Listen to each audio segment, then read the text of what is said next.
Machozi yatakwisha, tulipotoka ni mbali, tumevuka milima mabonde. Hatukuzani kwamba tutakuwa hai. Wapo ndugu, jamaa, marafiki walitamani tufe, ila Mungu alikuwa nasi. Walizani tutaferi, walizani tutanguka,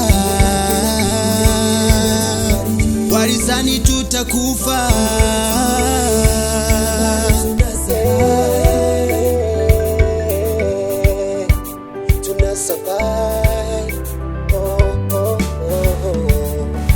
Yani kama Yusufu walifikiri ageni moja ndoto, hawakujua kwamba yeye atakuwa waziri mkuu. Maana walimudharau, walimubeza, maana walimudharau, walimubeza. Hawakujua kusudi la Mungu kwake. Yani kama Daudi walifikiri ageni mchunga kondoo, hawakujua kwamba yeye ndiye atakuwa mfalme. Maana walimudharau, walimubeza, maana walimudharau, walimubeza. Hawakujua kusudi la Mungu kwake.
Changamoto za kutosha zikanitesa, majaribu ya kutosha